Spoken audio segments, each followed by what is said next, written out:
more because I'm done with Yes. it. Yes, I can understand that. But again, thank you both for sharing for that.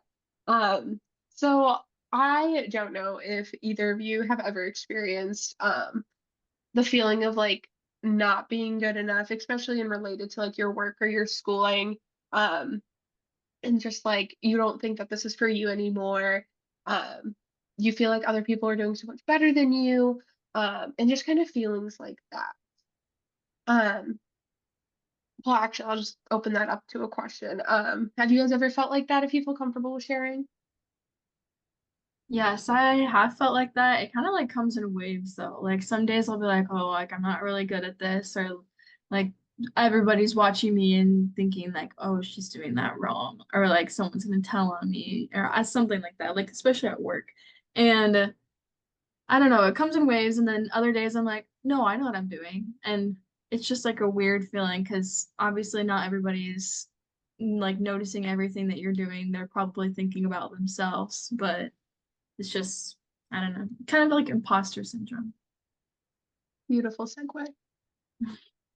I would definitely have to agree with like the imposter syndrome because like I think for me it's with like me being an ABA and like so there's like data collection and stuff we have to do when working with every client, and there's some client that me and a coworker have, and like he could have like the greatest like morning with them, but then the next day when I have him, my data collection is low. I'm having a lot of like the clients experiencing like they're do get like there's a lot of behaviors going on. It just makes me feel like dang, like I'm not clearly I am not either pairing with them correctly and there's something I'm missing because like this other coworker, we're both doing the same thing, both have the same type of knowledge, and this is like they're just doing so much better than me. And they're like the client is just like thriving with them, where for me, I'm just like, so it's like in that way, especially at work for me, I definitely experienced that like thing. I think like, so and so is like better than me in especially with this client. And sometimes that happens to me with like multiple of my client. My client experience a lot more behavior with me. Um, where versus with my coworker in the morning, they just have a great morning. Or even I be thinking, okay, maybe it's like they have better mornings and their evening is not their thing. Same thing happens to me in the morning and they have a great afternoon. And I'm just like, okay, like there has to be something. So in that way, I definitely do sometimes feel like I'm not good enough and maybe I should just exit that type of like career, if that makes sense, and just go find something else a little bit more for me. But then when I do have like those really great days, I'm just like, yes, because the job is like really rewarding, honestly. So I would definitely have to say, yeah, that experience. Thank you both for sharing that and those personal experiences. Um, Again, like I've said before, so I work at the hotline at DCS, and sometimes it's just so like mentally exhausting, and especially um, so my specific position title is called an intake specialist. We're the one who take the reports. And some days it's just like I feel like I get negative caller after negative caller, and I'm like, I just can't do this. Like I don't have the patience, I don't have the kindness, and all of this. And I see all these like other people because sometimes we're able to do like different tasks or be a part of different projects, and upper management will have to reach out for that. And I'm like, wow, why is no one reaching out to me? It's I'm just not doing a good enough job and all of this stuff. But then other days I'll have like callers being like, thank you for, hearing me out. Thank you for being the person I need. And like upper management complimenting me. So it's very like Shelby was saying, and Aranchi is just very like highs and lows days. Um, so I completely understand that. But as you both were saying something about imposter syndrome, that is my next topic. So the National Center for Biotechnology Information states that it is a behavioral health phenomenon described as self-doubt I'm sorry, self-doubt of intellect, skills, or accomplishments among high achieving individuals. This is often because we cannot internalize our successes and we subsequently experience like these persuasive feelings of self-doubt, anxiety, depression, and just that feeling like we're a fraud. despite we have very like objective evidence that we are successful in our careers or our work. Um, and so, so sorry, still sick. Um, but imposter syndrome and imposter phenomenon are used interchangeably. So if I use them or just like IP or IS, that is what I'm referring to. So have you ever heard like the official definition for that before? Yes, I have heard it before. I think it was in like one of my classes for psychology sometime during undergrad. I don't really know, but yes, I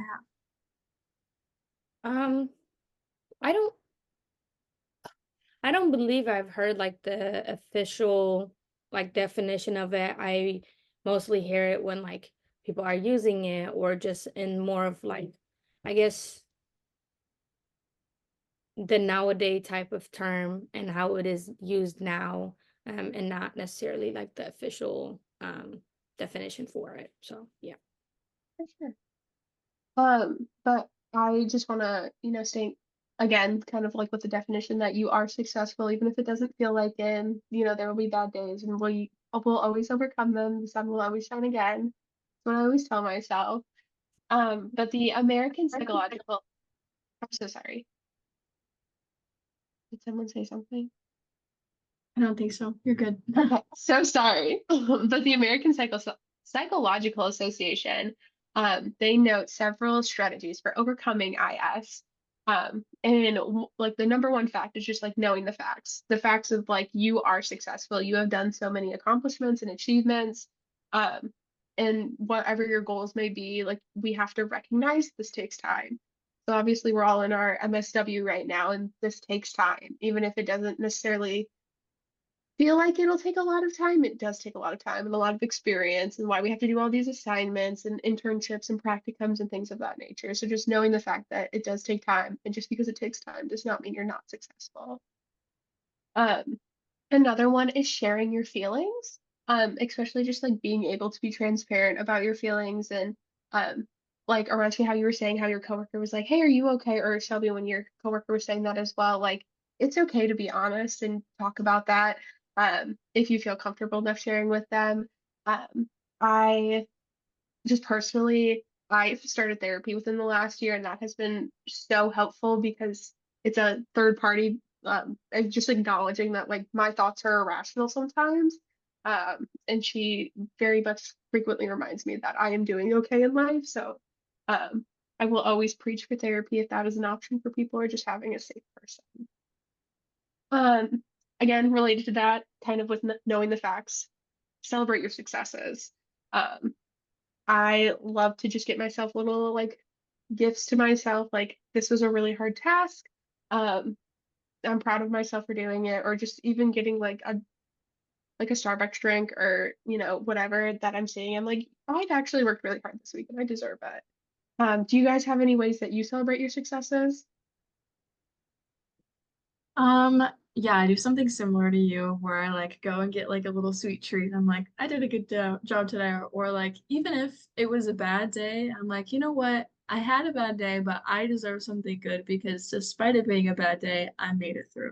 So like that's kind of my thing. But it's definitely with food, like that's my main Absolutely. motivator. I definitely have to agree. I am a big like foodie.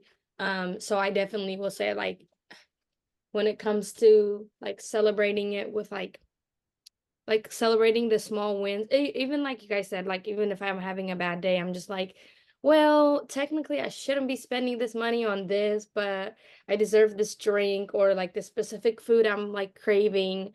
So I definitely do that. And then another thing I do is like me and my husband will go and like get dinner or something, like if we both know we've had like a really rough week, and just to like like we made it through the week. It's Friday, Absolutely. or Saturday, wherever the day we go to. But just definitely like still treating myself at the end of the week or the end of the month, the end of the day, whatever, depending on like the situation and how my week or my, usually my week, I usually do it like towards the end of the week. So usually how that goes. Or if I just know I want something, but I don't want to like, it's like a 10-minute drive out the way. I'm just like, I deserve it. It's like worth the gas money. So, but yeah, I do some similar to you guys too. Definitely. Perfect. I love that for us. Um, so also the APA states to let go of perfectionism and like cultivate self-compassion. That is something I definitely struggled with a lot. I feel like growing up was just like everything has to be perfect. But that is one not realistic anymore. Um, and I used to struggle with that and just being like, if I don't make this perfect, then I'm a failure. Um, so just being more mindful of one, talking to myself, and I guess externally as well, like mindful of my situation. If I've had a really busy week and I do an assignment like an hour before it's due, it's done to me. I will just try again next week. Um, are there any ways that you feel like, besides of like celebrating your successes, like that you are able to like be more self-compassionate towards yourself? Hmm. Honestly, I think the main thing that I like to do at the end of the day, I'll not necessarily like write it down, but I'll talk to someone and be like, this is the stuff that I did today. And once I talk about like all the stuff I did, even though it feels like I didn't do that much or I didn't accomplish anything, I'll like talk about it. I'm like, you know what? I actually, even if I didn't finish this assignment, I know what I'm doing with this assignment and I can get it done now because I have it prepared. Like things like that. So just kind of like talking it out, and I don't know, the person I always talk to is my boyfriend about it, and I'm like, wow, I actually got everything done. Yeah. I definitely have to agree. I'm definitely like a big like venter. I don't think that's the word. Like someone who vents to other people. Usually to my husband or my older sister. Um, even if I'm having a bad day, like someone just like made me really upset, or like I am usually talking to them, sometimes where you're just having a lot and you just, keep everything to yourself and you kind of just like explode at the end of the day. Sometimes like I have those days where I'm just like, spilling everything with my sister or my husband usually. So definitely just talking to someone and just, I don't know, when I just have to let go of everything and I just talk about it, makes me feel better. Um, and another thing is with like, especially with like trying to get like the school life balance, like we talked about earlier, I always try to like either write down on my planner or get some homework done like a little bit earlier. So it's like, okay, like let me get this paper done and then I can go, treat myself to something tomorrow. I'll do this and, just trying to get myself to like be